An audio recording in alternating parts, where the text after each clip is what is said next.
Later, here we go. Running with the devil. Yes, we are. Running. We'll be right back after this. Is that actual Starbucks that you're eating in there? No. Is it? No. Have you ever noticed the logo on Starbucks? I call it the porno mermaid. Yeah. Because they don't have, that's a two-tailed mermaid. Starbucks is really not in the coffee business, it's in the milk business. You know that? No, I don't. Is that what they charge for? Yeah. Most of it's with a lot That's of what half that and was half. It's in the milk business. It's just like McDonald's is not in the burger business. They're in the real estate business. Because when they give you a franchise, you got to pay the rent. And with that, they buy the property and they sell the burgers, but at the end of the day, they own all the properties. It's very clever how they The property made out of burgers? Yeah, no, because the burgers they're in prime locations. The spots are in prime locations. Might as well be. You know what? That's a good subject to start. Twist the logo away from there. What was our original recording deal on records? Because most people don't really know what happens behind records. What's really a producer? What's really what's really a mix? What's really I know what they called it. They called it a Motown deal. Okay, go ahead, man. Which was, as you remember it, I'll do it, and then you do it. Which was an 11-point deal. What do you mean by 11 points? That's that we didn't find out until much later. That a point is 1%, not of 100%, but 1% of 90%. And the basis for that came from in the old days when 78s were delivered. Upon delivery, approximately 10% of the product broke.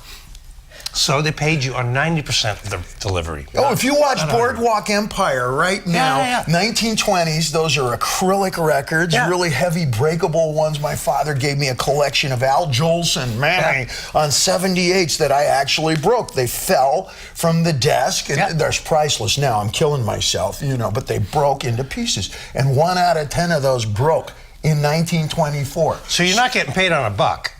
You're getting paid on 90 cents. Records look like CDs, but they're bigger. So it's one penny out of 90 pennies is a point, basically. Okay? Now, we had an 11-point deal, and 3 points went to Ted, our producer. The producer. Okay? Ted still makes more money than I do on those first 2 records. He makes more than all of us. But he's still Ted. Now, okay, so that leaves 8. Out of the 8, we had to pay agents, attorneys. Well, the whole thing was a loan. It was like an 18% loan. Yeah, but I mean, the band, if I remember right, got to split, I think, 3 points by the time we were done. I think we split $1.15 between the 4 of us. And don't forget. And then paid for everything. But don't forget the weekly check of $83.83. Remember, we used to go. Oh, right. That's how we nailed our first. Remember? Oh, right. Don't say the name. Sorry. We'll blank the name. Our first beep accountant, because Dave and I went to City National Bank in the heart of financial district. What is it? Century City. Century City, and we walked in the way we dress, and of course everyone there wears suits and ties. So immediately we walk in with a check, and the woman looks at us and went, "Hold on, I better check the signature card here, because we're the whatever." Because remember what we looked like too at the time. Compared to in the times, we're still upsetting to most people. Compared to the normal banking when we meant to be upsetting. We don't mean to be upsetting now. That's maturity. With Ted now. Anyways, so the woman looks at us and she goes, "Oh, excuse me, I'll be right back." And you see her huddling with some other people looking at a signature card. And finally, Dave and I went, "Hey, excuse me, can we see that card?" And lo and behold, besides the 4 band members' names on it, there was an attorney's name, there was our manager's name, and half a dozen other, the 3 Stooges, Darth Vader. Now, what a bunch of idiots. Yoda. Because they were ripping us off at a time when we were only making $83.83 a week. They should have waited. Oh, but here's the best part. Here's the best part. We were a combination of Mad Max, Road Warrior at the time. Remember, I was wearing the black leather chaps, and Al had the leather straps on the drums and stuff. Remember? And the only place that we could find that was at the Pleasure Chest, the sex store that was famous on Santa Monica Boulevard. I believe it's still there, or Hollywood Boulevard. It was one or the other. Santa Monica down by This is way back. Now today you get this every little kid imitating a Katy Perry and video is wearing a spiked thing. But back then the only place you could find it was in that store. Yeah. And we went down to buy a pair of black leather chaps and some other stuff. Everybody's where you got the spiked collar and stuff like this. All the bondage stuff. Yeah. And we go walking into the back, and guess who's standing there buying sex toys? We can't mention his name either, can we? That was the guy from the bank. and Using our money. Yes. Yeah. Do you think? What do you think he bought with my $80? That's the first gift I'll approve of. Have to ask his buddy. Ooh, that's going to hurt in the morning.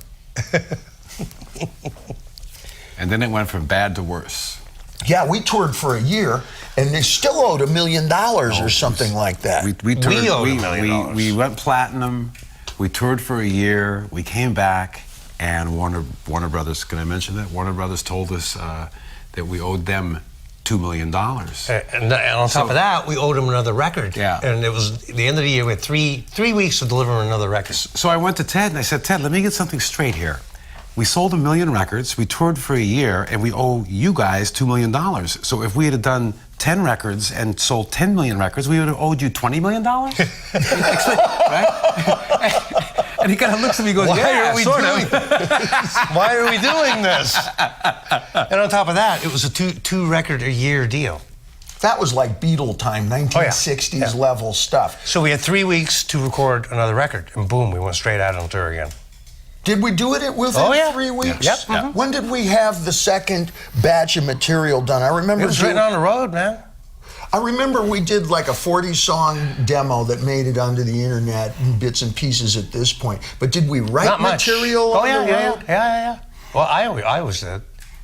And did we learn it in the studio, or did we actually practice it up before we went into Put it this way, Van Halen. I think we may have practiced it for about a week at your house. Yeah.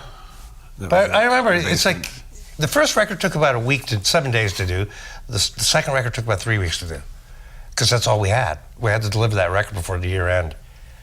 But why did records used to take so little time back then, and now? There has never been a single wasted moment. For example, it took us about 9 months, and against a whole lot of political adversity and a lot of nonsense, admittedly, to make this record here. Mm-hmm. But we didn't waste a single second going into the studio. We didn't waste a single second during the mix. We didn't waste any time on our own. How did we get, and most of our colleagues as well, how did we go from... It took, well, first off, you played all the first record songs in the clubs, but from the second from 3 weeks to 9 months. But I was going to say, the second record, those songs were not, there were very few taken from the demo, from the original demo. They were all new songs. I remember it being an extreme labor. I remember it being a lot of hard work compressed into a short period of time. I remember you weighed something like 126 pounds. Hey, I weigh 127 now. I think it's kind of like the difference between a play and a movie. You know, a play has the whole story. It has everything that you need to tell a story, and it's over from the time when it starts to when it ends. But the preparation for it, or that compared to a movie, which is the same as making a record, is a lot more involved because they can.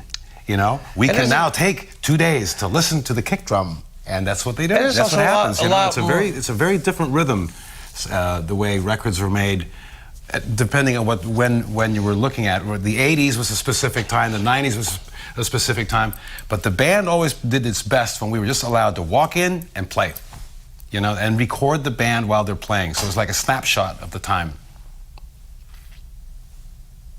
I don't know if it's better. Well, I didn't say it was better. I'm just saying that was the difference in the process. Now that we have the possibility to go back and comp vocals, for example, and to listen to it sentence by sentence. Traffic is worse. Takes longer to get here. That is. Well, you're talking about the whole world has changed. Yeah. Okay? That's why everything takes longer. Okay. But what you're saying, sentence by sentence. That's the way most people do their vocal, and most people don't realize that you'll go in, you'll sing the same sentence 25 times, and a producer then, by and large, will go in and select words, not just the whole sentence anymore, but 3 words from this, and then 2 words from version number 7, and then the remainder from version number 14. And all of your biggest artists do this. I've done it. Does that make for the best of the best performance, or does that take away from the spontaneity? Because it was spontaneous all 14 times you sang it. I mean, it took you 20 minutes to sing it 14 times. Yes, you can be spontaneous for 20 minutes. Those of you who've been married for longer periods of time know exactly what I mean. Al Green, depends on whether you mean it or not. Al Green did word for word. Well, that's what I mean. Spontaneous is that you mean it. It's not spontaneous if you're fabricated and you're just trying to You got to be mean something. it. That is all spontaneous. Yeah.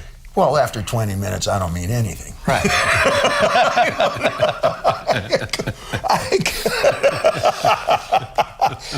That's a whole relationship for me. But it's interesting. Sunday. It's interesting. It's interesting that you bring up, though, what has changed, because I'm thinking, the music, we're always playing at the same time. I do very little overdubbing. Ta-da. So what has changed, really? It's like Wolfie, Alex, and I, we play at the same time. I solo on the same track, generally. All of my vocals, nothing's really changed. Everything that you blame the guys behind the window. Everything that you spend money on for my vocal is first and third version. Virtually everything I sell for a living is within the first 3 takes. I've done 27 takes, but inevitably everybody the ones you end up goes, using are usually the first ones. Before you think yourself past genius, you got a good question there. What does take? It's just more efficient technically, yo.